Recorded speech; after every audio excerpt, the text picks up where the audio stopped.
And we're live. Hello, this is Richie from the Metal Cell podcast. I'm delighted to welcome Ciaran Culhane and Jack O Neill from Coroza. Right. How are we, lads? Good, very good. Good.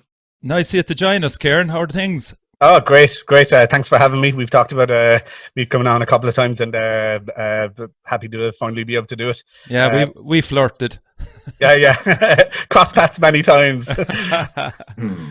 The last time I actually saw you was in the Dali, actually. Oh, yeah, the We Come Pieces gig. That was really cool. That was really fun.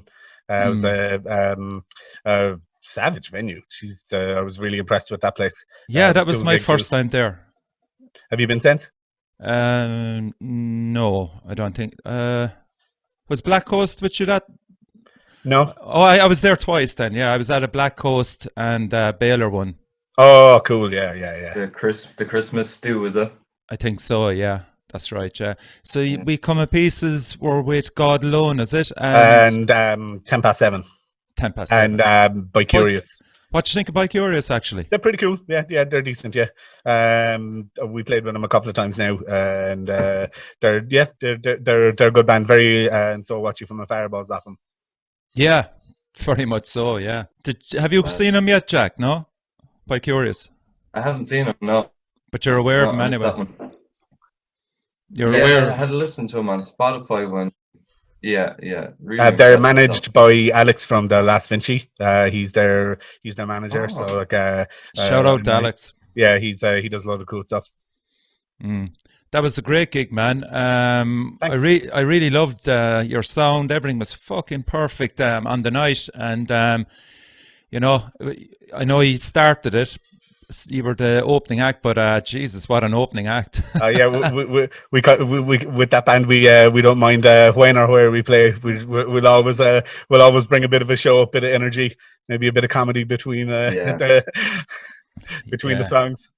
And the stage band, not like. Yeah, it is actually getting him to shut up is the hard part. Shout out to Ciaran Hayes. Hey. And you released actually 2 or 3 songs over since the lockdown started. Yeah, we just lockdown and Don't Touch It. We did a cover as well of Time After Time. Absolutely brilliant. Cheers! Yeah, it was good crack. Basically, when we were working on an album, like in the jam room, we were like putting together ideas and stuff. And then when we figured out that we weren't going to be able to jam, we said, "Hey, we'll try and make some productive use of the time." So we said we'd just start like demoing stuff, and within a day of talking about it, we had a song finished, and then we had like a couple of more ideas floating around. So we within a week we had like 3 songs done. We've another 2 or 3 songs that are like in the demo stages and stuff.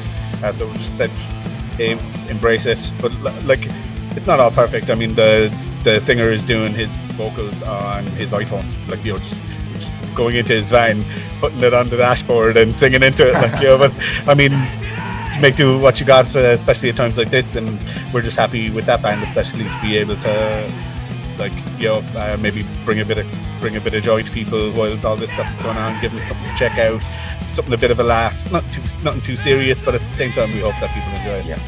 Yeah, I shared the Cyndi Lauper cover on Pure Rock Radio.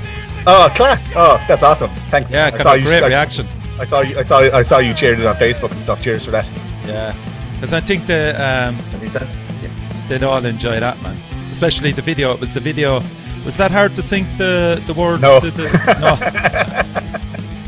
He literally put it. Our bass player, Kieran Sims, does all the video stuff, and he literally just synced it up for the crack to see what would happen, and then it just pretty much was perfect. The minute he dropped it in, so just done. We got in trouble with Facebook and YouTube over that.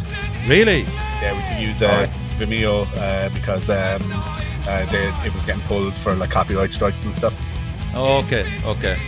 Weren't you saying before about even you had was it some sound samples on the We Come Pieces album and Spotify were and it was actually really funny because the sound sample that they were basically trying to get us to prove that it was us, but it was the drummer and singer Ciaran Hayes, it was his nephew that we just handed him a mic when we were recording. It was actually before I was in the band, but I was recording it, and he just handed the mic to his nephew. He like was running around crazy, just going la la la la la, la. Like, and we just chopped that together then and made a little intro out of it, and we to like prove to Spotify that it wasn't like a sample from a movie or anything like that. Jesus I'm not quite sure. Yeah, we basically, I think we just sent them an email back saying basically like, oh, we made that ourselves. It's, described the situation and said we have no way of proving that it's not from a movie, but you won't find it in a movie, so. Guilty until proven innocent. Yeah. We have a couple of other Spotify shenanigans we've gotten up to over the years. We actually, I don't know if we've ever talked about this before, but We Come in Pieces, we made a fake artist and made a fake album, and we put it up on Spotify through like a third party thing, like one TuneCore or DistroKid, one of them, and the guys in the band with the Spotify accounts just started streaming this like 24/7 when they weren't using their accounts, and we made thousands of it. Jesus Christ, are you serious? Yeah, I made a couple of €1,000 off it before it got pulled. It's pretty funny. The funniest thing, like, and that's actually what we used then. We put that money kind of back into the band, and like when we did like a run of gigs over in the UK and stuff, and that was like that paid for it all. Brilliant, fair folks. Yeah. You formed in 2010, so like you're like 10 years old now. The band, yeah. I wasn't in them originally, but I've been in them for like 7 years or 8 years or something like that. They had another guitarist, so I have only been on one of the albums, but I actually was the recording engineer on all of the stuff that they've ever done. I did like their live sound a bunch of times and stuff, so it was like a happy marriage. Yeah, like I slotted right in when the other guitar player left. There was a couple of months where they were looking around, and then I said I'd jump in and help them out with a few shows, and then just kind of snowballed from there. I've been playing with them ever since. Brilliant. And myself and Jack actually were on about the new Brigantia. Oh yeah, I'm happy they put that out. I recorded it. It's a 3-track EP that they've kind of had on the go for a while. We've that was last year, was it? I'd say it was nearly a year ago we started recording it. But these things happen. Like Jack knows, like it's happened. With Coroza and stuff. Same thing with like the Sharborn stuff. Like when you're in an original band, it's hard to get like a recording done quickly because everybody's doing it on their time off. For some bands, the stars have to align in order for everybody to be able to be at the same place at the same time. You have to commit like a full day down in Limerick or whatever. So like with the guys, there was no pressure. They move at their own pace, so there was no fear they'd get it done anyway. What do you think of it, Jack? Oh, I love it, but as you said, they move at the pace of like the riffs. It's just like doomy like progress. But I loved it. But I think their old recordings were great. And then like when you see them play live, the last few times, especially with Mick Derry on guitar, just kind of adding I definitely think it added a new a whole new sound to them, which complements it nicely, because like we found it when we were doing the recording that like Mick's guitar tends to be kind of bright, and then Dave's guitar tends to be kind of a bit more dark. So when you put the two of them together, you just get like a more like kind of full spectrum sound. Like it was pretty cool, and like just the differences in player makes things just bigger and wider and stuff. It's cool. Yeah. And we'll say, Ciaran, with that album, how many days did they actually spend in the studio? Can you remember? Was it a short enough experience? Yeah, it wasn't. Nothing on its own took like overly long, but it was just things like we do vocals on half days. We do like the guitar reamping and stuff. That's where you record the guitar on a separate occasion from when you actually put it out to the guitar amps and get your sounds going. So like you kind of split up the guitar recording process, and with that, so like we did that over like evenings. So all in all, it was probably only like the 3 songs probably took maybe 4 or 5 days in total when we put all the time together, but like those were probably split up over maybe 9 or 10 sessions. Yeah. And Jack, how did you hear about Ciaran? Was it before any of his work with other bands? Was Zealot Cult out at that stage? For example, the first one was it, wasn't it? The Carmenian Crypt was probably out with the EP. Yeah. I think it was mainly the Shardborn album. Okay. Kind of did it for us. Like we were looking at a few producers around the place and seeing what we kind of wanted to go for. And obviously, it's never going to be exactly the same as someone else's sound, but we just loved the the textures that they managed to get on that Shardborn release, and cool. just the spectrum of sounds on it. And we were like, it was kind of like a no-brainer when we sat down and listened to some of those songs in there. And like Ollie would have known Ciaran for years. I've known Ollie from his days of Not Paying a Debt, and he would have come to our gigs up in Mayo if when we played there a couple of times with Shardborn and stuff. He would have come out, and I would have known Ollie before he was in Coroza and stuff. Okay, very good. So Ollie was just like, just go for it. And we were all just like, once we heard the album. So he arrived down to Ciaran when? 2008, 2017? Oh, Jesus. Was it? Summer 2018, I'd say, was it? In about June or July, I'd say. And it's definitely summertime anyway. Yeah. And the album came out the following August then. It isn't too bad, really, when you think of it. It is not in the grand scheme of things. We started recording the Shardborn album that we're working on at the moment. It's 2 years ago this month we started recording it, and we haven't mixed it yet. Jesus. Ciaran, you were aware of Coroza. Had you seen them a few times? I don't think I'd seen them live before we started working on the record, but I knew who they were all right. And when the guys got on to me, they sent me on the demos that they had recorded up to that point. So I had listened to a little bit of it, and I knew if Ollie was involved, it was going to be good. Yeah. How good were the demos? Yeah, it was pretty good. I mean, they were like home recorded guitars and stuff like that. But I mean, it was I never expect too much from a band's demos, because if they had the capability to do a full production, then they wouldn't be coming to me. They'd be doing it themselves.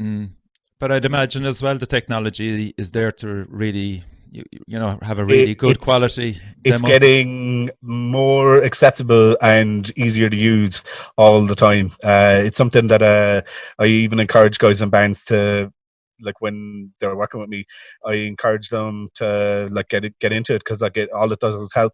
If you've got a guy in the band who's got a 2-track interface, and you can bring it into the jam room and hang a mic up and record your jams, or demo guitars, get into that kind of stuff. Yeah, it all helps, because if they can use that then to maybe get to, let's say there's a couple of stages of recording. There's your pre-production, so the bands write the songs, then you've got pre-production, then you start the recording properly. Sometimes if you can do a good job in pre-production, you can save yourself an awful lot of time in the studio when you're recording it for real. So if you have the capability to explore those options on your own time, without the clock ticking in the studio, I mean, you come into the studio with a much better idea of what you want and how to get it, and then I'll aid the band in that scenario. You want to do that? Well, if we do this, this, and this, then we'll get a huge sound or whatever. So, if a band can do a good job of getting to that stage themselves of doing the pre-production, it's only going to help them. It's only going to help them. Any songs there, Jack, that kind of stand out in relation to Ciaran's work? But even just to back about the pre-production, there is a great point. Like you both said, that the quality of the demos should really so we showed our inexperience there, which is fine, because it was the first time we went recording proper, totally. But that's one of the huge lessons we learned, was spend more time on the pre-production, because as Ciaran says, you'll save yourself time when you go to record it proper, and you'll be able to spend that time on enhancing the more like the nuances in the song. Yeah, totally. Instead of Like getting down. getting the like you can concentrate on the details and the small touches rather Yeah, than being worried about like just getting a take you're happy with from start to finish. You yeah, can get a take that's like, you might be worried about getting a take that's like to 80% just to get the idea across if you're like not prepared. But if you're fully prepared, you're getting that 80% on your first go anyway, so you've got the time, you can spend that time getting it up to 100% or whatever. yeah, I yeah. suppose as well, Coroza would be a band that would have long songs, to put it mildly. How does that feel then, Ciaran, from your point of view? We'll say that you're dealing with a 13, 14-minute epic. I like it. Yeah. Yeah, I dig it. Yeah, a lot of bands I work with end up doing really long songs. I Mm. think it's just kind of the genres that I've ended up working in over the years and stuff. A lot of like doom and like some like kind of more experimental stuff. So like having a band come in and do like a song over 10 minutes long it's no real bother for me. Plus I play in, like, since I'm in Shardborn, like we've got songs that are over 10 minutes long, so like I totally get where the bands are coming from. Like if that's how long the song is, I like, it's not my style to go telling a band you need to chop 3 minutes off this if you want it to be a hit, Okay. because like that's not what that's not the genres that I'm predominantly working in. I mean, I have done some stuff like that, but it wouldn't be the kind of my style as like an engineer and producer is to make the band sound like them on their best day. So like if their songs are long, and that's part of their sound.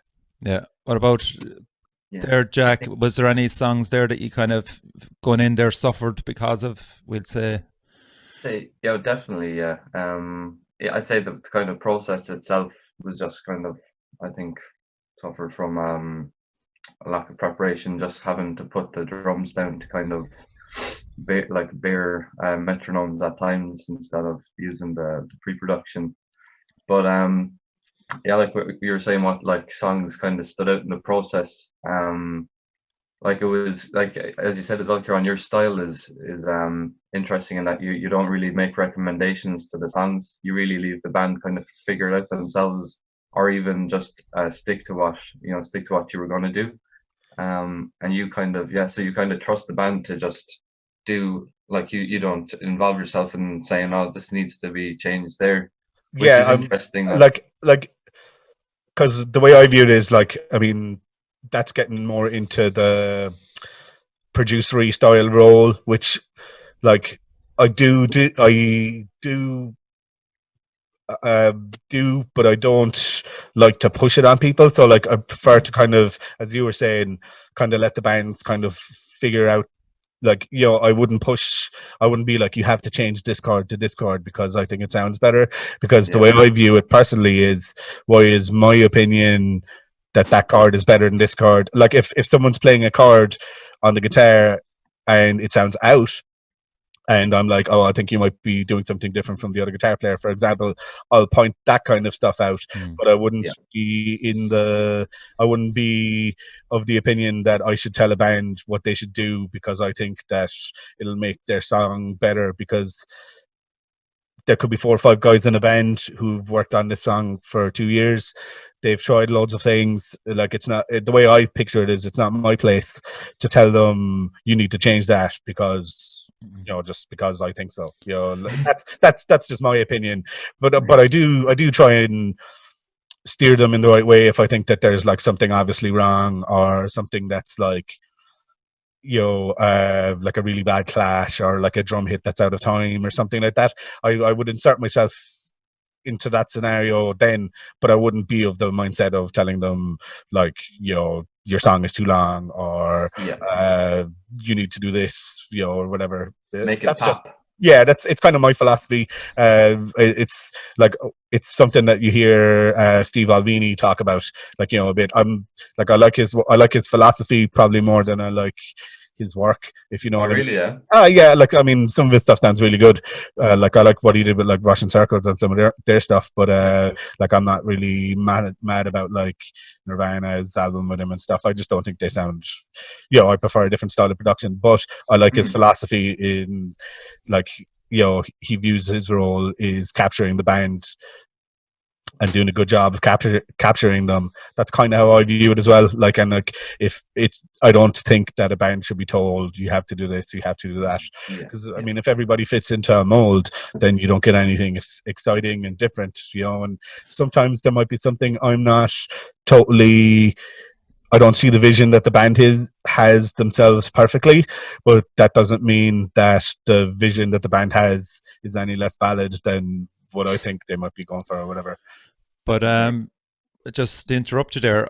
Oh yeah, no. I get what you're saying, yeah, but surely you had a master stroke in that album, and I think that was down to you, Jack. You can correct me if I'm wrong, but putting the saxophone in it. Oh, yeah. That was the master stroke, right? I don't think that was. I don't recall that being my idea. I said I'd give it a lash. Yeah, but there was talk of. You guys, I believe you were talking to another saxophone player about possibly. You mentioned to me that you were talking to a sax player from Cork about possibly doing something on the album, but that you hadn't the time to get it together, and just like the things hadn't fallen into place. So then I was like, I play saxophone. I could give it a go. No way. I thought it turned out cool. Yeah, it's class. Because I was kind of I've been pestering the lads for I'd say about 2 years about the sax, and I was like getting onto people, and like they were like, yeah, we'll come up and practice and everything, and the lads a few times were like, oh, I don't know. Obviously I wouldn't have nothing to do with the initial release, but I'm watching, and seeing like if there's a single out or maybe a second single, I can come in then and play the song, the single, or then interview the band, and help them get more like pop off that, and like I mean, there's a place for so many different, like just to touch on what you were saying there about like you were saying like you don't play, but it takes so much more than just people in bands. I mean, just another example, Shane Horn, the photographer down in Cork. I mean, you need guys like him. Like, he's never played. He's seriously passionate about his music, and he, like, you need guys like him who he's put in just as much time getting good at photography, put in just as much money into equipment as any guy in the band. And part of what he does by taking such good pictures is like, let's say a band does a launch gig, he takes awesome pictures, people go, those are good pictures, helps them get that extra bit of social media traction, a bit more pop off that release, It becomes a real thing. Yeah, it takes so many people, like, especially people that aren't like musicians, because let's face it, musicians aren't known to be the most organized or you know what I mean, like and we're perpetually broke and stuff. So I mean, like, we need people out there doing the other roles, putting in just as much time to be able to help us along our way, because if we're just all releasing loads of material into an empty void, then it's kind of pointless, really. There's a kind of a weird vacuum around other parts of the country where there's actually no metal gigs on at all, you only really have Cork, Limerick, Dublin, Galway, Belfast, and Galway. And Galway's quiet, like. Yeah, it's up and down. I mean, they've had times where Galway's been super strong, and then they've had times where it's been. I mean, there's some savage bands coming out of Galway at the moment, but gigs wise, some of the best. Some of the best bands in the country are Galway bands at the moment. But the scene for them, they haven't got like the big promoters there at the moment, so they don't get the big gigs. Mostly, I mean, they got Russian Circuits last year, but I mean, a lot of the, let's say, for example, the gigs that we get with Bad Rep here in Limerick, like they're the booking agents aren't contacting anybody in Galway because they don't have anybody putting on shows in the Roisin willing to put $2,000 into seeing some big metal band. You know what I mean? Like they're happy to go with their regular like indie bands or whatever. I wonder, Ciaran, is that like a testament to bad rep as well, though? Because like even It's from a Cork perspective, like there's serious gigs going on in Limerick, and Galway's just up the road, like so. I think part of why we're in the position that we are, where we're getting these bigger gig offers in Limerick and stuff, is the fact that we've been in it for so long and consistently in it. So like we've been like with a proven track record, we're able to tell a booking agent, hey, we're interested in this band, if they're touring, let us know. And then we can tell them, hey, we've got 10, 12 years of proven track record, so that we're not just some Johnny come latelys that are gonna their first dip into putting on a big show, and then they get bowled over by the financial expectations that they're under contractually from these bigger bands. If you're not prepared, and then let's say, for example, you're putting on a band that costs €2,000, they're getting paid that €2,000 at the end of the night. So if you were expecting everything to go swimmingly and had no plan B, you won't hear from that booking agent again, and you might not hear from their friends. For example, Ciaran, they're a band like Corrosion of Conformity that come to Dolans. Can you give us a rough idea of how much work you put in for, say, a band like that? When do you start? And yeah, sure. I can give a quick rundown on something like that. For me, as with Corrosion of Conformity, I had kind of two roles with that show, because I also worked for the venue. So I was on live monitors for that gig. So I was side stage doing their on-stage sound, and I mixed the support bands. But for a promotional standpoint, about maybe 6-8 months out, we hear from the booking agent. Sometimes it's longer. I mean, we've been approached by a couple of bands booking for May next year already, and that was even maybe a couple of weeks ago. So some bands are booking further out. So you hear from the booking agent saying, hey, we're booking a tour. We're basically deciding if Ireland is going to be part of the tour.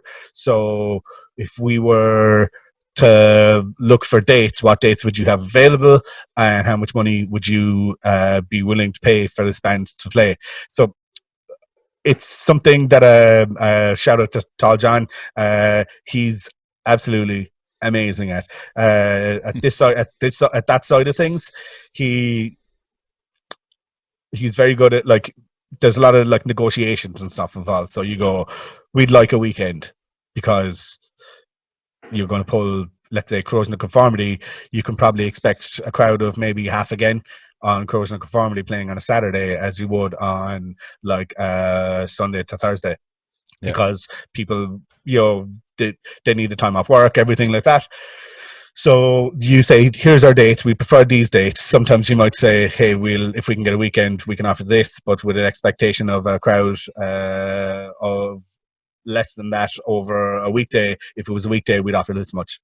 And then there's a bit of forward and back where they go, hey, maybe we can squeeze some extra money out of you. You go, this is most we'll give you, yada, yada, a bit of negotiation. That's what John is amazing at. He just, he kills it. So then you have a bit of forward and back. This is maybe 6-8 months out. Then you kind of settle on it. And then from there until about a month, 6 weeks out is purely promo stuff. So you'll be dealing with, they'll be sending you posters, they'll be sending you stuff. On bands of that scale, you'll be giving them weekly updates on the tickets. I hope I'm not giving away all our secrets now. No, it's great insight. Keep going. But you'll be getting... taking notes. so then it'll be all stuff like posters, social media, there'd be a tour announcement made. There's actually something that we touched upon on the podcast that we did, but when the time between knowing that a gig is happening and getting to announce the gig it's so exciting, but at the same time you're breaking it, because you don't know, if you can't be telling people, because if you tell a few people, I think there's that famous quote from Game of Thrones where if one person knows it, it's a secret. If 3 people know it, it's it's no longer a secret, and if more than 7 people know it, it's information. So like something, I'm after butchering that, but something along those lines. So we've had to learn the hard way that if you tell a few people, they're going to start telling people, and like we got a bad we had a bad experience with that, where a guy got told about one of our biggest, it was our biggest show at the time, it was Steve Harris, the Steve Harris gig, and he went up to Dublin and he started telling people in Dublin, and one of the people he told was H, who works in Dublin Metal. He is Dublin Metal Events, and H was like, I'm after hearing this from Dublin. This guy's going around mouthing to everybody that there's stuff that this gig is happening. But here's the mad thing, was that they had an exclusive contract with one of the big magazines for tour announcement. So this tour was a complete secret. Nobody knew that Steve Harris was even going to be going on tour, because he just decided to do it on a figari from having free time off Maiden whilst Bruce was sick. So he was like, well, I guess I'll just get my other band together and we'll go on tour. We'll do smaller places. We'll have a bit of crack, whatever.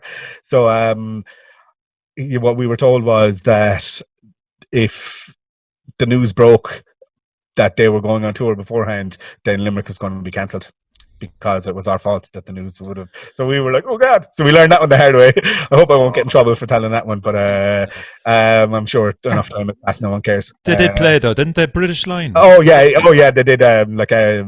The news didn't break, but we were basically told that if, let's say somebody randomly posted it up on Twitter that Steve Harris has, broke the news or whatever, so, we were getting blamed and it was because we told people, we were basically told that those are the consequences for those actions. So there's serious stuff. But just to get back then to I kind of went on a bit of a wander there, but to get back to what I was talking about 6 weeks or a month out from the show of a big gig, you're going to get information from their tour manager and their touring crew. So that's where the sound engineer from the venue would start talking to the sound engineer from the band, and then you'd figure out what's the plan of action for on the day. So you'd start making up a day sheet. You'd start making which would be kind of the whole day's schedule from the band's truck arriving all the way up until their band's truck pulling out. Okay. So there'd be different stages to that. You'd sort all that out in advance. It's called advancing the show. It's not very exciting, but it's just kind of where everybody talks to each other, formulates plan, gets all their ducks in a row, so that when the band actually arrives on the day and you start talking to their tour manager, their sound engineer, their lighting person, their merch person, that everybody knows, in this venue we're using this desk. In this venue the merch goes over here. The doors at this venue normally start at this time, and then the on-the-day running of the show, then if you do a good job of advancing the show, runs very smoothly, because everybody knows what's happening. So when they land in, you're looking for, let's say the tour manager's name is Mike. You get introduced to the band. You hear, oh, hi, I'm Mike. You go, hey, I'm Ciaran, and it's like, nice to meet you. And then we were talking online, blah blah blah, and then you go from there, and you already have a slight rapport developed with them through the online stuff. And normally, if they're sound, then the day runs pretty smoothly, and nobody has any nasty surprises about things that aren't going to be happening. So so you don't end up with that whole Van Halen scenario from the 80s where there's no brown M&Ms and then the stage collapses on the floor. I'd say you get mad requests. We do get some mad requests. Pig's blood is one that we've been asked for a bunch of times.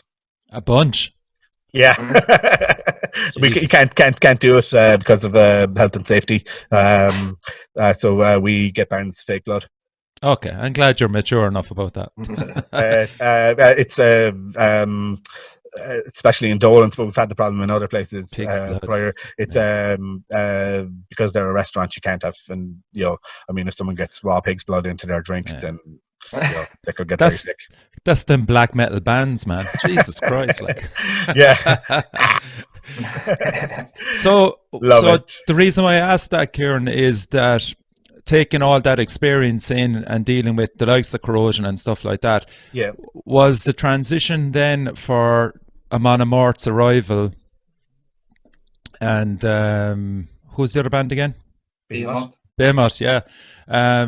you were involved in a lot of that, I presume, nearly. It's actually funny because that's actually one gig where I actually wasn't very heavily involved. Okay, that's why I said ask. Yeah. Yeah, it was an interesting one because basically they were dealing with H was also on that gig, so they were dealing with H pretty much directly for like a lot of the promotional stuff that we talked about earlier. That was all done through H. And then when it came to the advancing the show from a technical aspect, we had the PA supplier, because for gigs like that, like it's not like Dolans where you come in and there's a house engineer, i.e. me, and a PA already set up. You build the whole show from scratch. So there was a company hired in to build the stage. There's a company hired in to do all of the sound and lights, and then they also might be involved in like some of the trucking. So they pretty much dealt with the bands directly because it was a unique show. Like so they dealt with them. It was true Dolans. They kind of dealt directly. So the band would send us their technical requests to Dolans, and then Dolans would send them to the PA supplier that they always used, Mark Whelan Sound. Okay. And so they'd liaise back and forward using Dolans as a mediator, because like ultimately it would be Dolans that would be like, you know, paying for stuff. So if they said we want a stage this big, you go, that's too expensive, blah blah blah. You know, this is part of the advancing. So with that one, it was pretty much like meet a Monomart's spec, and then once their spec is met, Behemoth's spec kind of falls into that one. But that day was it was a long day. Very long day. Just on the day, then there was a bit of, it turns out just like what you were talking about there, when Behemoth and Monomart actually landed in, it turned out that whilst we had been talking to everybody involved, they hadn't been talking to each other. So they had some surprises on the Behemoth, especially had a different idea of how the day should be ran once they got there, and basically hadn't read any of the plans that had already been agreed upon between us, Dolans, the PA supplier, and everybody else. So when they landed in, they kind of threw a spanner into the works and wanted some extra stuff.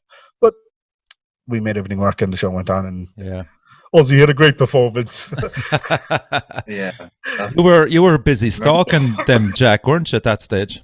I was about to say that. I saw Nergal eating his I think it was a nice plate of sole he had for dinner, and he wasn't too pleased at all. Like, I didn't really get to talk to him much, but all the guys in the Monomart and all of the Behemoth crew were pretty nice. Behemoth have like their crew are called like the Wolf Pack. So like they have they have like they're very self-contained and stuff. So that would, like on the day it was kind of almost like the Wolf Pack gets what they want, kind of a thing. Yeah. Jesus Christ. But a Monomart were essentially the headliner, so there was a lot of, it was like, you know, you can't sound check before a Monomart because the Monomart are going on last. It's the way it's done. Yeah, so, yeah. oh god. Yeah, things like that. Fucking hell. Remember, you got to enjoy it though. I did. I got you for a while, or with some crack. I got very drunk at that one. Yeah, it was very drunk. It was a rare one for me because, like I was saying, I wasn't as involved as I would be in some of the other shows. From like I was there all day and helping out and stuff, but like I wasn't mixing any bands. I wasn't part of. I had broke my toe like that week, so I wasn't able to do any of the loading in or loading out either. So kind of lucked out on that one, really. So you weren't involved with Cove Boys from Hell, was that who it was? I helped them a little bit, but it was Mike McGrath was doing sound for them. All right, yeah. He's sound engineer from Limerick. He does loads of cool stuff. Shout out to Mike, man. That was a great celebration of metal that day. You know? Yeah, it was nice to have so many heads from all over the country down and have so much. Like, there was people going, what's going on in the city? There's so many people going around in metal t-shirts, and it was like, oh, there's a concert going down, and everyone was just so positive, and it was just really good vibe, and a sunny day. Yeah, no trouble. Yeah, no trouble. It's real special. It's a real special night. Like, even when it just got cloudy there before Behemoth came on, you're like, oh, is it going to pour? But everyone was just like, yeah. By then it was too Yeah, late. yeah. There's no stock on the buzz now. Yeah. But like, kind of, as we'll say, half of bad reputation, Ciaran, and you look back on where you grew up, which was in Limerick anyway, and your path, we'll say, into production engineering, like, it must be mind blowing to kind of get to that level, in probably in a short enough space of time. To be fair, like, About putting on shows, like with the as big as that, I mean, it doesn't get any bigger than that. Yeah, if not for us in Ireland, that's as large a show as Exactly. we could feasibly put on, especially when you get to, like, I mean, there's the Tree Arena and stuff, but those places are owned by the likes of MCD and stuff. So, like, there's no way that we could ever, if there's a show happening there, Bad Rep aren't going to be involved because it'll be MCD or something. So yeah, it's about as big as we could ever, like, really hope for, and we're delighted. It was a real risk, not just for us, but also for Dolans, and it was just a real joy for it to be able to come off without there being any, like, there was no negativity. Like, I'm not sure if you guys are fully familiar with Limerick or whatever, but the area that it's in isn't a particularly nice area. It's an old part of the city, but it's kind of known as being a little bit rough, like, so, like, we were, like, legitimately worried about stuff like the tour buses and stuff that would be packed up during the thing. We were worried about, like, just local kids running overboard and just throwing rocks at it and stuff, but none of that happened. Everything was fine. There was security, and like, I was like, to get the support that we did shows that, like, people want more of this stuff. People want that kind of stuff, and, like, to be the people to be able to like, with Bad Rep, to be able to bring that was, like, it was very special for us. And, like, we've looked into a couple of more. We'd love to be able to do it again. I mean, if we can, we will. And it's something we're constantly looking at, is, like, who else would we be able to bring in such a special, like, a special setting and stuff. It was actually nearly 2 days. I don't know if we ever talked about this before. That's right. Yeah, it was initially going to be another gig the day after it, which was going to be 2 other big bands, but they wanted to do it, but we because we never ran a metal show, we just, we weren't sure about, like, just, it could have fallen flat. There could have been, like, noise complaints. There could have been some trouble. You just don't. We didn't know, so we didn't want to put, like, do it 2 days in a row and have it just be an unmitigated disaster if something went wrong.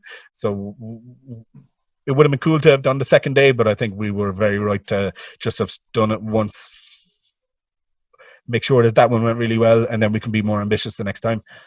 And you can always name drop it from this day forward. You know what I mean? Yeah. That's a serious one. Yeah.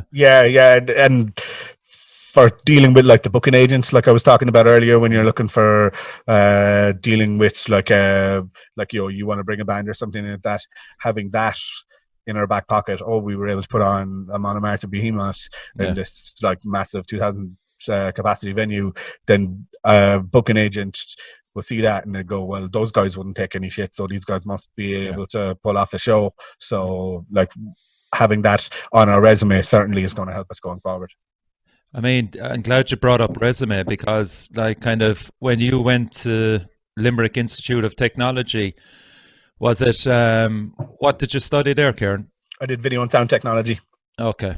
I did it for 4 years. It was a 3-year course when I started, and they added the 4th year whilst I was there. And I'm glad I did it, because like, I met a lot of cool people and stuff like that. But from for what I actually do now, I learned nothing. It wasn't a very well-ran course at the time, and there was the lecturers were sound and stuff, but there was a lot of red tape, and they had problems with keeping up with the times. Like, so, like, the world was changing very quickly at that point, and they like, it was over 10 years ago I was there now, a good bit over 10 years ago. What was it, 2005 I started, so okay. I think, no, I'll have to think about that. But when we like we were doing it, like YouTube wasn't the thing yet. I was doing and we were doing video, so like they were using cameras. I remember a lecturer telling me, like, we were talking about cameras earlier. You might get a kick off this. The cameras we were using were mini DV tapes, which is like a kind of an analog thing, and there was an SD card slot, and we were like, "Oh, why wouldn't you use the SD card slot?" And the lecturer literally laughed at us and was like, "You never fit any video on an SD card. They're too small." And like, look at it now, and that's the way everything is. God, fucking hell. Yeah, so it was the course was a bit. It just it was outdated when I started, and that didn't really change too much. So, but when I actually finished it, the degree wasn't really worth much. But at that point, I had already started doing stuff with Bad Rep, and I pretty much finished my course in June, and by July I was a house engineer in Baker Place. Yeah, I was just going to say, were you behind the board at that stage? Yeah, and I had started recording bands in college. We had access in my final year to a couple of studio spaces that they had just put into the college, and I had started putting my own setup together anyway. So I was doing stuff at home. So I was recording. Before I left college, I was actually recording bands in my house, like as a just as an engineer. I had a couple of bands. It was kind of interesting actually, because one of the first bands that I recorded that would have been a band that wasn't like college related was a band called Black of the South from they were from the Midlands. I think it was like around Mullingar, and some of those guys are still in bands today, and still see them. One of them's in Venus Sleeps. Oh, Venus Sleeps. Yeah. Okay. Oh, cool. And you moved then probably. How long were you in that venue? What's it called again? Baker Place. Baker Place, yeah. You were in there for a few years. Oh, we were there for about 3 or 4 years. I kind of similarly to the situation I'm in now, where I'm the house engineer in Dolans, and I also work with Bad Rep, who put on shows in Dolans. I was working as the house guy in Baker Place, doing sound for all the gigs, like, whatever they were. Could have been any genre of music. And then when they closed, there was kind of like hopping and skipping around, and then trying out different venues as a promoter. I was doing freelance sound engineering. Basically, I had the PA from Baker Place, and myself and Cormac, who plays bass in Chaliceburner now, he was also doing sound at the time, live sound engineer, and he was the promoter in Baker Place after Shane Horan left, who's the photographer we talked about earlier. So after Shane left, Cormac took over, and then when Baker's went under, Cormac had a lot of gigs in his books, so in order to honour those gigs, we started putting on shows in other venues. And then because we had PA and he had a van and we could do it between the two of us, we started doing like freelance stuff, travelling around to like different parts of the country. We actually did a lot of gigs in Neenah and Tipperary. We did some in Kilkenny and all over kind of Midlands and Munster. Just go around with a PA, and a lot of them were like, some of them were like metal shows and stuff like that. So we did like the Well in Neenah. We did the Kenyan. I don't know if you guys are familiar with Neenah. It's a mad place, but I was good hub for music. They always had good bands from there, so I ended up recording a lot of bands from Neenah and doing sound for them and stuff. So after that, then the Blind Pig, they got going. We started putting on shows down there. We actually put our PA into the Blind Pig, and then that's what we used for all the Bad Rep gigs, was the RPA. Okay. And after they went under, that's when we jumped into Dolans then. And actually, when we started putting on shows in Dolans for about 2 years, I was working as the house sound engineer in a different venue in the city. So I actually missed a load of the Bad Rep gigs as the engineer for about a year and a half, 2 years. What kind of music was that, Ciaran? Was that the same? It was all, when I started, it was like 50-50 original gigs, which would have been like kind of indie bands, blues bands, some funk bands and stuff.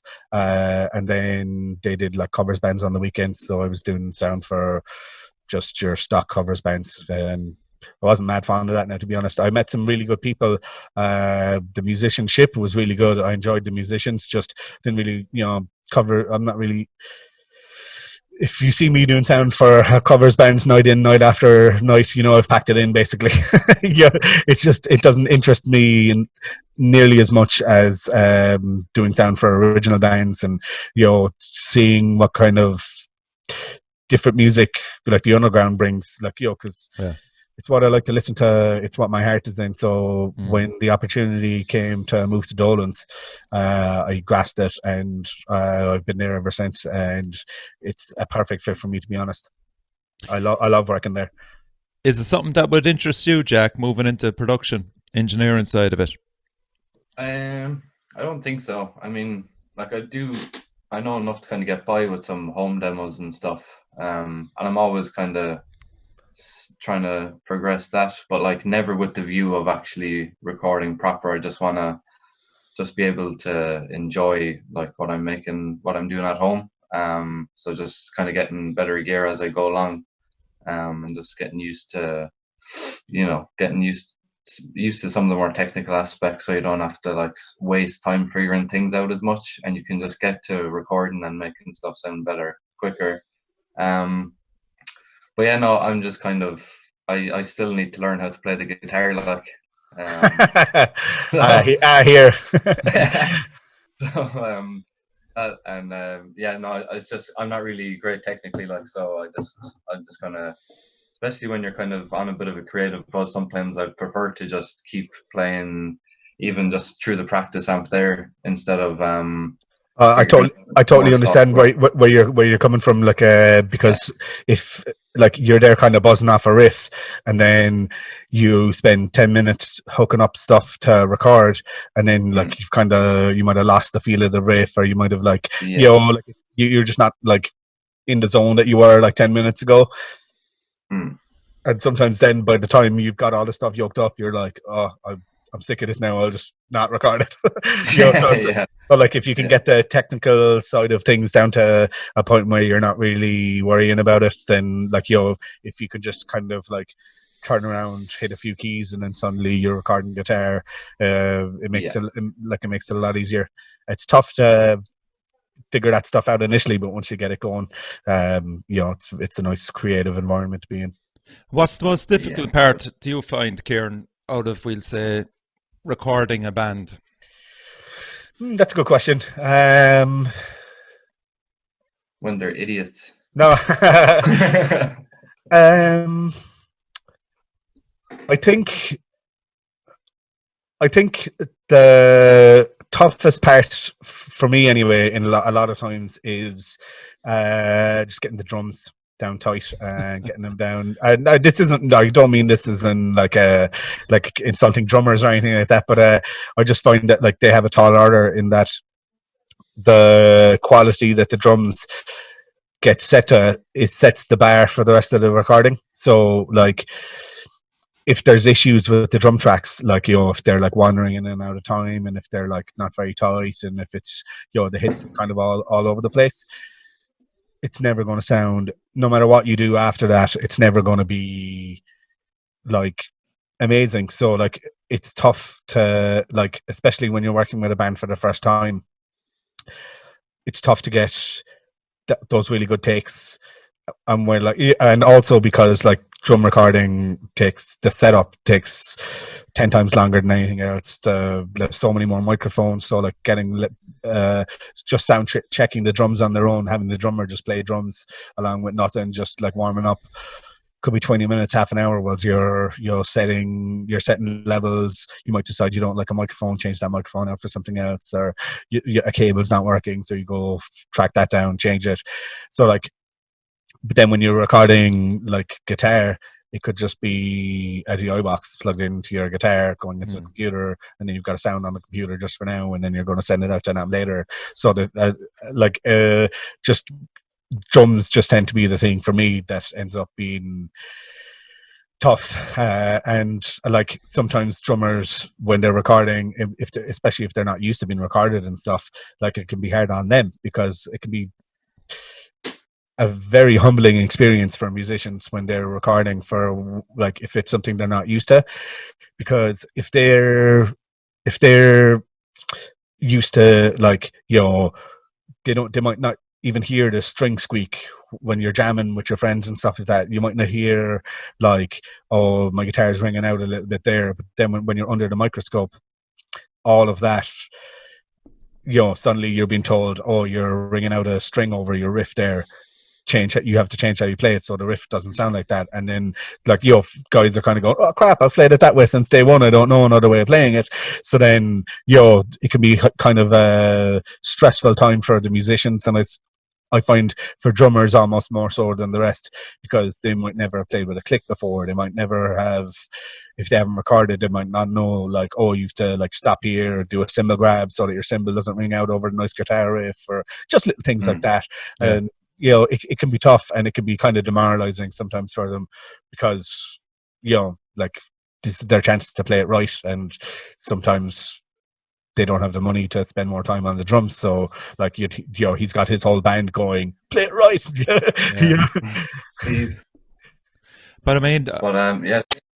Go on, Jack. Yeah, I was just saying, like, like relating that to our experience, like there's you're used to playing, especially in such a, like with Coroza, it's like heavy, fuzzy, sludgy, lots of feedbacks, big wall of sound in the practice room. Yeah. And as Ciaran said, it's exactly that. You're put under the microscope, and like you're doing a lead, and just every little squeak from a different string or your right hand or something is coming through. But like, Ciaran had some great tricks on how to minimize that. But I remember the first time that I went to put down a lead was like at the end of one of the sessions, and I think we had just finished doing some rhythm tracks or something. Yeah, I remember that. I remember the day. Yeah, it was kind of like we've got a bit of time left. Let's try and get this done. Whatever. Yeah. Throw a few guitars on top of the drums. We just finished the drums, and I think it was like a month maybe before we were going up for more days. So we started off by doing I think 4 days or something in a row, or 5 even, or I don't know what it was, 2 or 4 or 5 anyway. I think it was 2 days of drums and a day of guitar, but I could be wrong. Yeah. And then we were just going to see how far we got through, how much we got through before we booked more days. So it was like a month later by the time we could get the work off and stuff. But I remember I tried to put down the lead before we wrapped up, and I was just like I was so far off where I needed to be. And I thought we were close enough to being ready, but I'm like trying to put down the lead, and it's just like so it's like a month after that of like every lunch break, every spare minute was like thrown on the metronome, because I didn't want to fucking embarrass myself for the next time I went up to put down the leads. I have to say that when he came in, he absolutely crushed it. It was like boom, boom, boom, leads done. Yeah, I became obsessed with it. Like, so yeah, it was a good learning as well. Yeah, massive. That was the thing. Like the curve was just like ridiculous. It was so steep, but it was a very enjoyable experience. Like when you do start seeing the results of like, and I practiced with a metronome before, but this was like different level of detail. And just when you start seeing the results, like remember one of the days Ciaran was saying, after like 2 or 3 days of guitar and doing all the solos and scalping, Ciaran's just like, you'll be playing rings around yourself for a few days after this. And it was like, I'd say I'll never be able to play as well as I could for that like few weeks ever again. It was ridiculous, but it was great. It was such a good experience. Like, yeah, I'd imagine bands in practice rooms, constantly, they probably come into a studio expecting to sound the exact same in the practice room, and want that probably to be portrayed on their album. And then when you're compartmentalizing and breaking it down into different levels, I'd say it's a shock to the system, is it, for a lot of them? Yeah, and it's a funny one that I'm sure, like every other audio engineer has got the same stories. It's the amount of bands that I've been contacted by that have said, we want to record live, and I've done an awful lot of live recording, like full band stuff, gig recording, live albums and stuff. I've done loads of work like that, but for a band to come into the studio and to properly, like I always ask them, why do you want to record live? Because it's such a tall order. Because like as we were talking about there with Jack, where like you're under the spotlight. When you're live recording, everybody's under the spotlight the whole time. So like, you know, if you play like a bum note on the guitar, you've ruined the take for the bass player, you've ruined it for the drummer, you've ruined it for everybody else. So I always tell people, why are you, or ask them, I should say, why are you wanting to record live? And the money is always the answer. They're like, we don't have the money to do it properly. We don't. And I always say to them, then do one song right. Don't just do a live record. You're doing your stuff in a disservice if you're just doing it that way because you can afford it that way. So, and then I'll ask the band, can you send me on a video of you rehearsing in your practice space? And if they send me on that, there's always mistakes all over it. Like, and I'll start pointing them out to them and tell them, look, you gotta, like, I'll do, how much money have you got? This is how much money you've got, because I'm not in this for the money, because like it'd be a terrible business decision to be recording bands and promoting gigs and playing music for a living if it was about the money. Like, you know, money's something that can always be worried about later. It's about doing something you care about, making a good record that like the band are happy with, that I'm happy with. So like, you know, we can always figure out the money stuff afterwards. Like, you know, like it could take a year to make a record, so you could spread that payment out over a year or whatever. Like, you know, that can be done. But like a lot of bands, they're a little bit insecure about, you know, the individual parts being done because they fear that it won't have their sound. But I think most of the bands that are recorded, by the time we're finished, they are happy with the sound. It does sound like them. And what I try, like I touched upon it earlier, but for me, the philosophy is I want it to sound like the band on their best day. So like, you know, that's why you try over and over again to get good takes, make sure the drums are perfectly in time, that you build it up from the ground up where everybody is happy with what they've done, and that like you've caught like, you know, your good performance from start to finish. And then you stack all those on top of each other, and it sounds like the band. It's still them. It just because you're not doing it all at the same time doesn't mean that you're going to lose something in there. You know, like that's my job to worry about them translating, if you know what I mean. And like I think I have, like, not to toot my own horn, but I think I have it figured out to a point where I can get a band to sound like them without like having too much of an influence. You know, I'll be like, I have loads of gear for them to try and to use and stuff, but like if they have a guitar sound they want to use, that's the guitar sound that ends up on the record. It's and I'll tailor that to make everything fit with the other people, but then they sound like them on the album. So when a band like Zealot Cult come in then, and that album Spiritual Sickness, yeah, and you knock it out of the park then. Like they're a prime example of that. Like they sound like Zealot Cult. They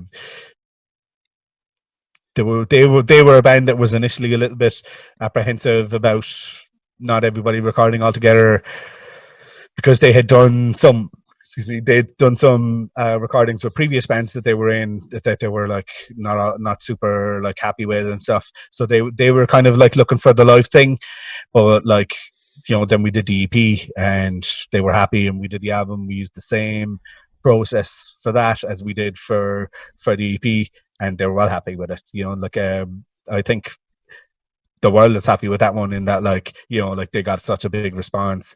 Like the stories they've heard back from people in bands listening to the, like, you know, they'll be at a gig and you know, some guy from a big death metal band will be like, "Oh, you went from Zealot Cult? What?" Yeah, and, "Oh, we were listening to ye. No way," you know. Like then it's class. Like, you know, that was a great record to be a part of, and like those guys are brilliant. Like, you know, and they're uncompromising in how they wanted to sound. Like, you know, there was a lot of things that they were like, you know, we're using our own amps. Cool, no problem. Use, you know, that's what you sound like, so no problem. Same with the drums. I have to say their drummer Decky did pretty much every single song in one take, start to finish, as in not like he recorded the album like in 45 minutes, but like he'd do a take of a song, and then he might do a second take, maybe a third, but it was all full takes. There was no like chopping and changing, punching in for bits and pieces. He did, and that's what suited him for recording, because he didn't like the, you know, having to jump into the middle of a song with the intensity that you have or whatever. And we found out after doing the EP that that's what worked for him. So we used the same technique essentially on the album, and I mean that's what he was happiest with it, you know, and it ended up working for them, because like, you know, he's good enough to be able to do that, and with no click either. He did it all just with the Jay, the rhythm guitar player, doing it all, playing along with him. So he just start to finish. But like those guys, they've been doing this style of music for years, so he could do that. Whereas like, you know, some 17-year-old in a new band who's never recorded before, who's never, you know, he hasn't played that many gigs, he's not going to be able to do that. And that's where you bring in your studio tricks and go, you know, punch in for the chorus here, and then we'll, you know, I need you to hit the same crash. You coach them through it, and like, you know, then by the time they've finished a couple of songs, they've got the confidence, they've got their process down, you figured out what's working for this player. And it kind of goes like that for every band. There's the full spectrum there, from guys that need like coaching all the way through to guys who are like, just let me do my thing, and then you let them do their thing and it works out. What was your reaction, Jack, when you heard Spiritual Sickness? I was fucking blown away, because like, you know, it's, and like back to what you're saying about the drums there, it kind of, I love that on a death metal release, when you can hear that it's a human playing, and he's still, oh totally, yeah, he's so tight, he's on the money, but you still know it's a human instead of just like completely triggered stuff. And it kind of reminded me of Joe the drums on, not so much like from a stylistic thing, but Joe the drums on Covenant, the third Morbid Angel album. Yeah. It's just ridiculous, but it still sounds like a person. Yeah, you're listening to a drum kit that could be in the room, you know, and that's what kind of brings death metal to life for me. So it's the issue that I have with like some of the more like modern tech death metal bands. Like, I love my death metal, and I just find that it's gotten to a point now where so much of it just sounds like a drum machine, and when it's super techie stuff, like wears you out super quick, and it's just not interesting. Whereas like, you know, then you get someone like Decky from Zalacult sitting down playing the kit, doing really interesting stuff, but it sounds, you know, they sound like real cymbals. The snare has a different tone when you hit it the first time, the second time. You know, it's leagues better if you can do it. Yeah, you got the Scott Burns sound there out of Spiritual Sickness. The lads from Zalacult call me Morris sound, yeah, because like, you know, Morris sound in Tampa. But I asked Mick Carey from Zalacult, and I asked him to name out one of your best strengths. Do you have any idea what he said? I listened to that podcast. I'm trying to remember now. It wasn't on the podcast, actually. Oh, okay. Close. He said, right, it was your ability to sleep in any position, regardless of what's going on around you. It's true. Yeah, I can do that. I did a bunch of gigs with the lads over in the UK, like, there you go, Woodstock and stuff, and we'd be in the van 10 minutes and I'd be asleep. Regardless of whatever madness was going on, Ciaran was able to sleep through it all. How was that trip actually for you? It was eye-opener? very good. It was class. Yeah, it was awesome. It was so interesting for me in different ways, because like being able to, like, you know, go backstage at Bloodstock, because I did sound for Zalacult, but I also did guitar teching for 10 Ton Slug, so I was side stage for them, and like, you know, we were all camped together, and we did the festival. We got there, I did guitar teching for the lads first night, Zalacult sound for them the next morning, and then we left the day after whilst the festival was still on, because the guys were doing a show in London on the Sunday night and Manchester on Monday. was so interesting to see how it all works and get to talk to like Simon Hall from Bloodstock, to get to talk to all these people and some of the stage managers and stuff, just to see how do they do it on such a large level, because like, you know, coming from like, you know, the Siege, it was interesting to me to be able to see how many techs have they got working, what equipment are they using, what's their system for dealing with this, what's, you know, like if a guy brings his own amp, what's their policy, and even a fascinating thing that I actually I hope to be able to maybe do something along the lines of done in the future, was they had a really cool system in place for giving bands a USB stick after their show with a copy of their gig video and sound, that's what the guys from Tent and Stug put up with their performance, I believe, and it's like an amazing like multicam, like recorded straight off the desk, so the sound is pretty good.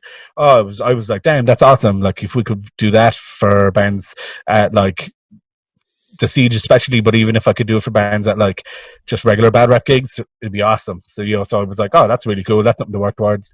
And just seeing their policies as well for like backstage, like they had a very hardcore policy for what the bands who were headlining get and what the bands who were further down the bill get. So there's like this little shitty kind of gazebo thing with a few bottles in a bucket of ice for all the bands up until the last two bands, and then the last two bands had like a little kind of porta cabin thing that had like a fridge and some seats and table and plugs, all important plugs. And the other thing was just like a outdoor gazebo, no plugs in sight, you can't charge your devices here. But it was funny, you know. Yeah. So Tent and Slug, because they were playing second last, got one of the cabins that they were playing. Oh my god! It was like, ooh, la di da, you know. And then Zella Cult playing the next morning, the same stage, and it's little, you know, the little kind of outdoor gazebo thing, and you know, it was just funny. But like, I mean, the quality of bands that were also getting the same treatment as Zella Cult. Like that day, there was like 3/4 of Ministry were playing in a band, and they were just standing out in the rain with everyone else. You know? Yeah. It's funny. I really enjoyed that trip. We got to do the other gigs with Zella Cult then, and that was class too, because got to see a couple of smaller venues around the rest of the UK and kind of get a chat with the guys that were involved there, and chatting to the other bands from the UK who were also doing that tour. It was really cool. We ended up getting quite friendly with them, and we still touch base online and stuff. So our plan is to bring them over to Ireland for a little tour. I was going to say, like, did you make any good relationships over there that you can kind of...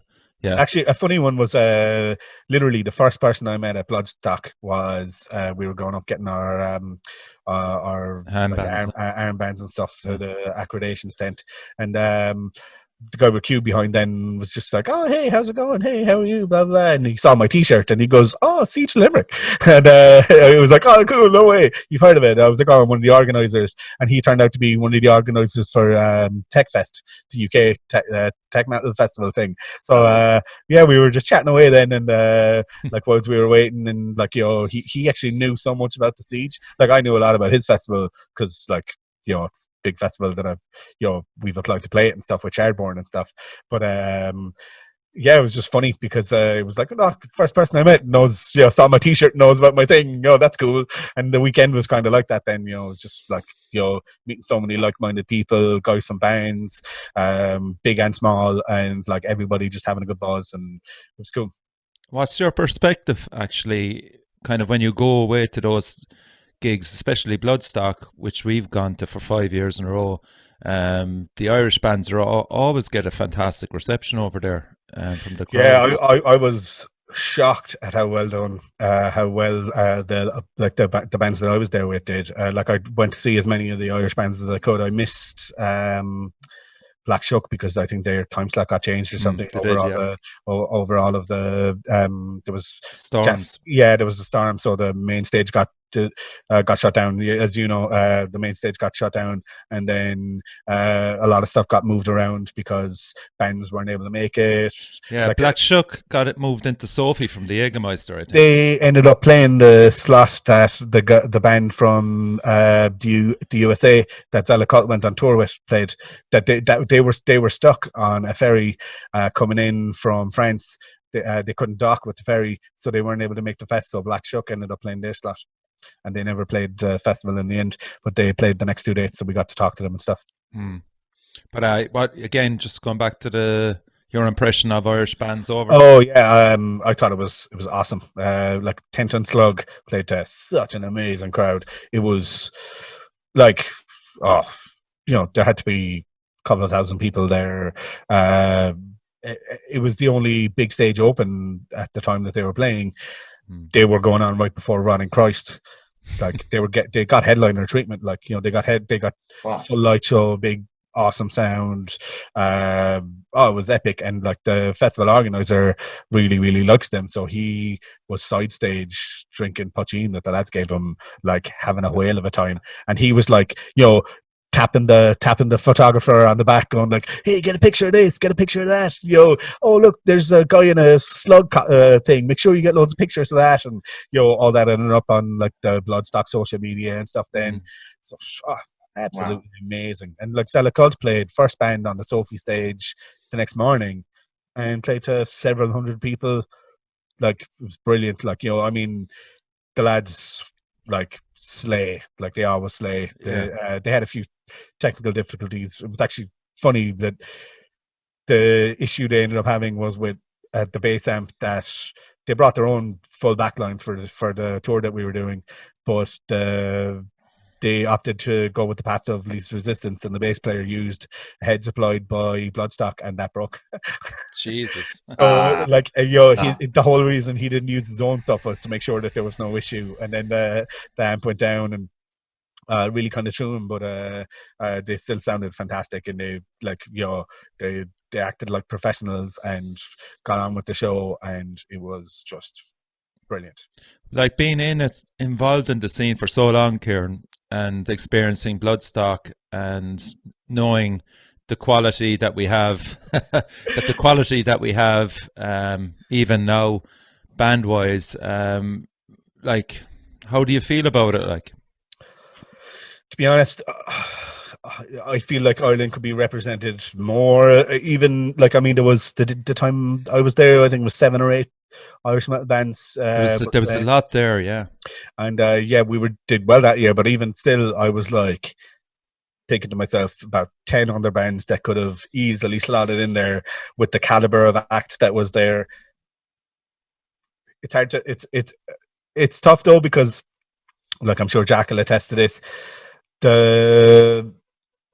Irish bands have to get to a certain point before they can even think about going on tour, like, jumping in a van, going across to like do a bunch of dates in the UK. And to be honest, it almost takes the bands that are doing that to be at the level to be able to play something like Bloodstock if you're not doing the competition thing.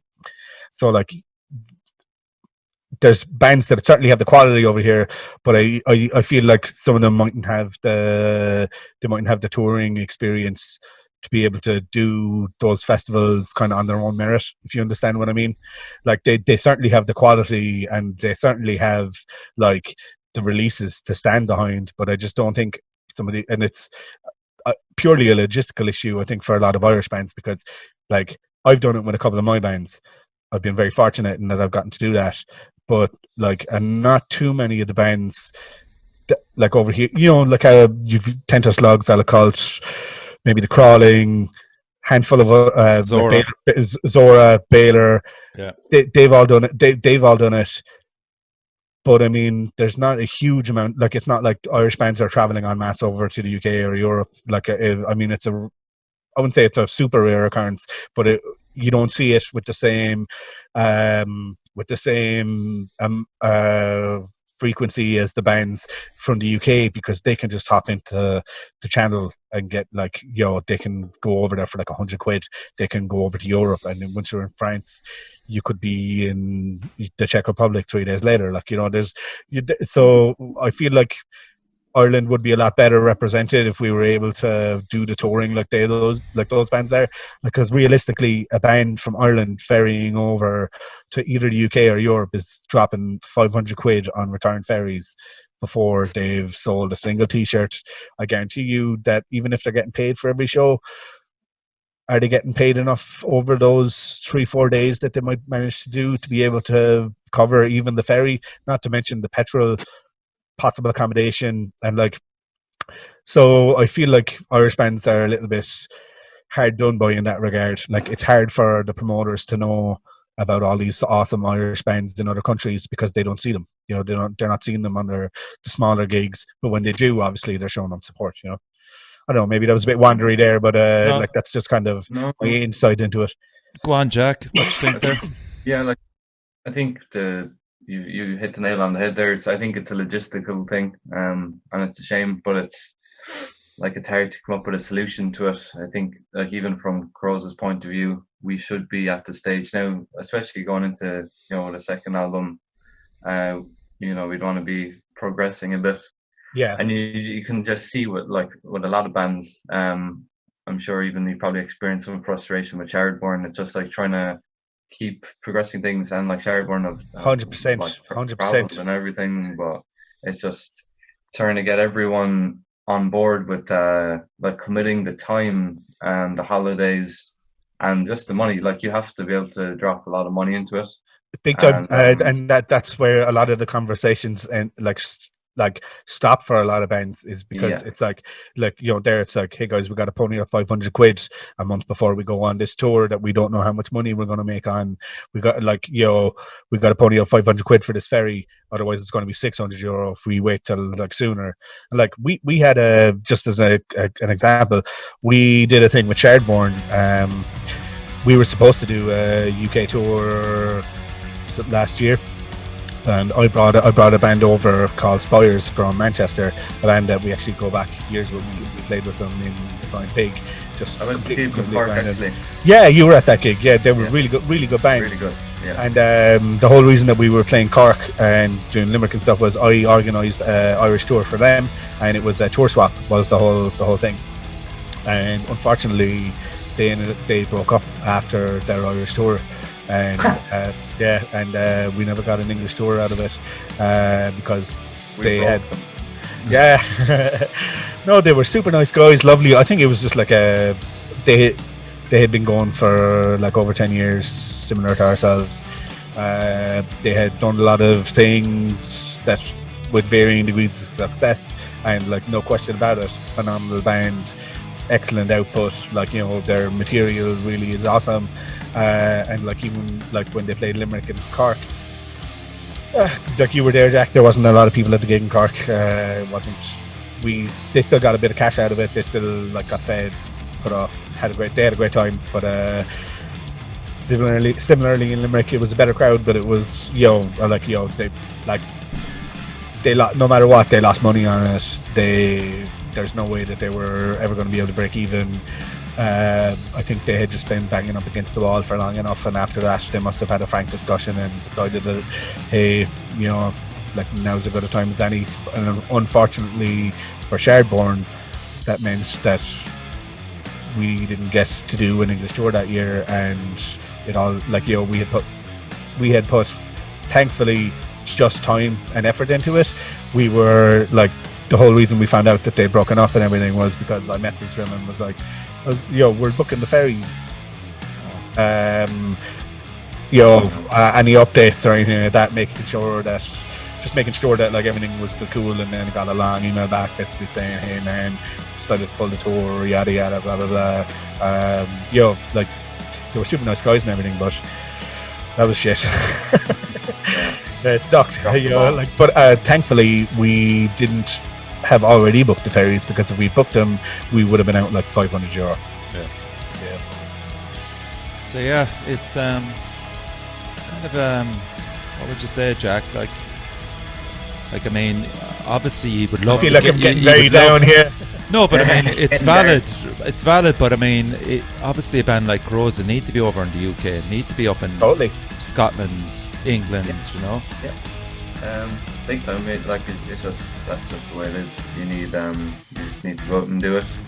But it just seems to be the reality of bands. Like I remember before I was playing in Coroza, I see just these like top class acts in Cork, and bands travelling down from Limerick and stuff, and often wondering, how the fuck aren't these lads getting somewhere,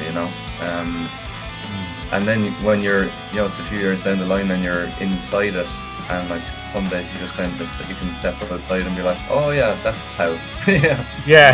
Just reality just fucking catches you, but like that's why the bands who do it, I respect them. It's even more, even so much more impressive to see a band like be able to pull it off.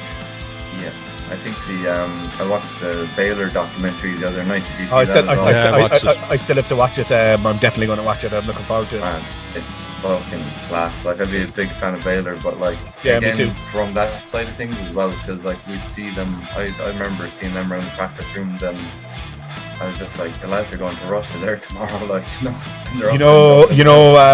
Murph, the bass player in Baylor, he played at the very first.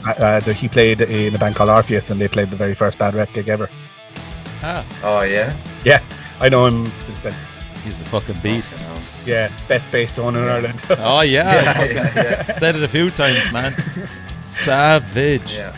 But that was a great documentary. Yeah, shout out to Baylor. Yeah. And really highlighted all that stuff that we're talking about. So like, it was a really triumphant thing for them, and they've had so many triumphs because of their tenacity and their quality. But like, there was some moments they didn't filter it either, so they showed you the ugly side of things as well. Like one, losing the bags and stuff. When an airline loses all your shit and you're in Russia and you miss 2 shows, and I think that actually cost them money that they had to like pay. There was something in the clause, I think, that they pay money because they miss shows. And then there's like another show where there's like, was it Stoke or something, and there's like 4 people at it.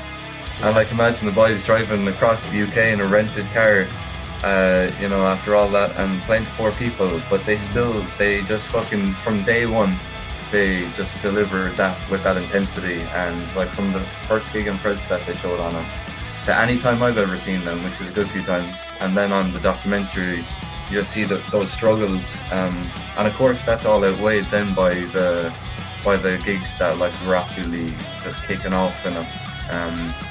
Like they got to, even getting to Russia, like that costs, like that's an investment. But like, if you were to say, what is it, like 10 or 11 days in Russia, like 7 nights or something, and you have to, it's gonna cost you a bit of money. So like, some people can't commit to it. Other people think that, I think a big mistake that people make often is they think that someone's just going to come along from like Russia or like the States and go, here lads, you're savage, you're the best thing I've ever heard. Signed the dotted line. Saying that we'll give you all this money to come over. I've gotten an email like that from a guy from Russia. Oh yeah. Same guy. It's actually really funny because I followed up on it and said, like, it wasn't like, a lot of money or whatever, but a guy basically said, I'm tour booker, can put a tour together for you over here. So it was actually not that far from when around Baylor were doing their one. So I remember asking the lads a bunch of questions about it, because I had followed up with the guy, but we ultimately didn't end up really getting too far with it, because I just wasn't getting the answers I needed from their end. Like, I'd send an email with 6 questions, get a reply to 2 of them, and then just kind of like, everything will be fine. And I was like, I can't just go on everything will be fine. It's like, like, I've Googled these cities. They're thousands of miles from each other. How do you get from A to B? Oh, car rental when you're here. It'll be grand. I was like, okay, no thanks. I think that was the same crowd. Like, they're on to us as well. And like, is like, so I think it's like, I'm not disrespecting anyone by saying that like bands have to pay, like you have to pay someone. Oh totally. It's like, play, like, I think it's an under talked about aspect of like the whole metal scene in general. I feel like a lot of people skirt around the fact that like a lot of the opening bands you see on the bigger bands tours are buying on. They are paying to guarantee that the bigger band walks away from this tour with a profit, and it's literally profiting on the coats of the bands that are trying to get where the bigger bands are. And it's something, it happens day in, day out in Ireland. Yeah, like I'm not as much in Ireland, but like Irish bands have, like, I'll just give you an example. This is going back years ago now. We with Chaliceburner, we played with Cynic in the Village in a long time ago. I don't want to say a year because I'll probably be wrong. It was a long time ago. It was Cynic from America. Yeah, you know, the Cynic, Sean Reinhardt, Sean Malone, the guys that played in Death. Yeah. Jesus. And the guitar player at the time was Max Phelps, who went on to form the Death to All thing, and he's the Chuck Schuldiner of Death to All. Yeah, so it was his first gigs. It was his first gigs with Cynic, but they were doing a tour, and we had been on to the promoter H. It was the only time we've ever played with H with Chaliceburner, actually, but he called us up like a day or two before the gig in Dublin. We had messaged basically saying we'd love to play this if it was at all possible. And he said, they have their own tour support, so it's not really possible. So then we got a call 2 days beforehand. Opening band had pulled out. Opening band were supposed to buy on to the tour. So there was a couple of things. There was a couple of things that they needed. They needed a projector. We happened to have a projector, so we didn't use it as part of our show, but we gave it to them anyway, and they took it all over Europe with them, and we got offered to buy on to the tour when we met the tour manager, and they were like, "Oh, you've done us such a big favor and everything like that. You can do it for €5,000." And we were like, I didn't have a passport at the time. Just like I was, my passport was just out of date. I hadn't gotten a new one yet. Onto the full European tour, is it? Yeah. So we had done Dublin, and there was 13 more days you can buy on. You can literally hop onto this nightliner with Cynic. And the other band was Chimps Banner, who were like a kind of a instrumental genty kind of a thing, but a really cool early kind of gent stuff. So I actually really liked them. Like, we were huge fans of both bands at the time. We were like, and as the night went on, our drummer was starting his new job the following day, so like there was no way we could do it. But it's tempting, isn't it? By the end of the night, it was down to €1,000. If you guys have €1,000, you can jump on. They liked us, and we were like, look, we were all broke. We were fresh enough out of college. Like I say, our drummer was just after getting his first job out of college in the field. That's a great example, man. So we were like, look, there's no way we can do it. We stayed in touch we had to get our projector back. But I'd say that shit goes on wholesale in America. So it is rife. But all the bands you see coming through, like, for example, we have loads of them in, like, it's not necessarily Irish bands doing it so much, but then again, because we don't have the logistics in place for it. Just got a fresh drink off my brother. Awesome. Thanks, Owen. Shout out to Owen. But shout out to Owen. Tour manager for that Cynic gig was also the tour manager for Catatonia, and she was telling us about, like, they never got anybody to buy onto that tour because they played in Limerick, and she was the TM for the gig in Limerick. Oh, my camera's gone weird. But she was telling us we didn't get anyone to buy into that tour. But then, like, when Catatonia played and stuff, they had their own supports, and they were all bands. They're all, when you see like Cannibal Corpse, Napalm Death, any of these bigger bands that we have coming through, and there's no local band playing, it's because the bands that are playing that you haven't heard of have all paid to be on those tours. Hell. Like, we don't have the logistics over here, so you don't see it as much, because an Irish band would have to pay £500 to get over to the UK to start doing a tour, if you get me. So it's not as prevalent over here, but it is huge. Any of those bigger bands, like those smaller bands, are paying for all of that. And then I'm sure you guys probably saw, there's like a bit of drama on Facebook, like, there's like Irish Metalheads and all these groups and stuff, but there's they recently became affiliated with Rage Breed Ireland, who, like, part of their thing is oh, we'll sell you can be an RCD and have a centerfold, and it costs you like €800. So like when you like, this is, bands don't have that money. Like, like I'll tell you, like I've €800 would get most bands of a full release with me. Like, I mean, I don't charge that much. Like I was saying, I'm not in it for the money. Like for a lot of bands, like, you could do a release for £800 if you wanted. But like and then these magazines and PR companies are charging them €800 just to have a track on a CD and put a few nice photos with whatever blurb you've sent them. They'll just print that verbatim in the magazine. Like, it's ridiculous. It's like there's this whole system in place to profit on the younger, more inexperienced bands who they have the drive, but they haven't got the experience yet to know that, like, you don't spend €2,000 on sending your stuff to 2 magazines and getting a centerfold. You use that money in better ways, but they don't know that. So they put out a release, suddenly they're $5,000 in the hole because they spent money recording it, money promoting it, and the only thing they can do then is spend a couple of €1,000 and buy onto a tour. Yeah. Look, and it is a temptation, especially for a younger band who don't want to fucking do the hard service. I don't mean to be overly negative. I'm just kind of telling like, while we're talking about it, I'll just throw out a few of the things that people might not know so much about. Yeah, you can't get fully cynical then either, and I think that's where the band.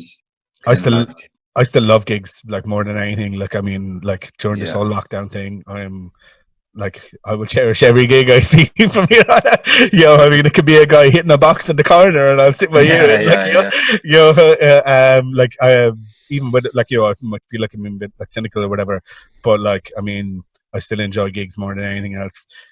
Putting on shows is one of my favorite things that I've ever done, and I also like recording bands and stuff. I try and give bands the fairest deals and the realist experience, if you get me. Like, like Jack can attest, I try and teach the bands whilst we're doing it, so that, like, they might learn a few things from recording with me that they will stand to them for the rest of their recording years, even if it's with other people or whatever. Big time. And it's like the just with from the band's perspective, it's about finding that line, because it can be easy to have the cynical viewpoint, but as well, you have to stay ambitious and adventurous and know that things are going to cost money.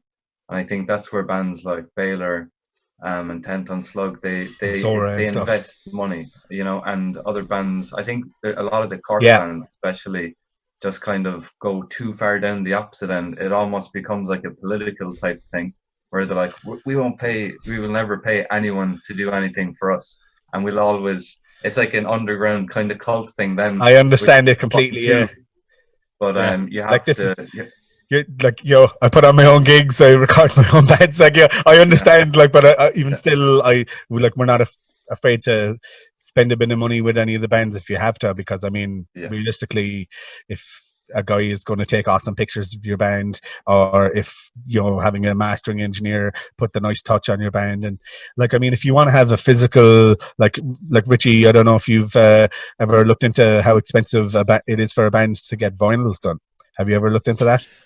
No, but I was helping out Elder Druid with their distribution around Southern Ireland, and it was difficult enough even to get guys in that'll take albums, like take vinyl. To get 250 vinyl, regular, like no fancy frills or anything like that. To get like 250 is like the minimum order that you. That's correct. Yeah, it's like €1,500. Like, I mean, and then you've got 250 vinyl you have to sell before anybody can think about getting a new release done. Like, it's a tricky scenario. Like, because put yourself in the band's shoes. You're after spending.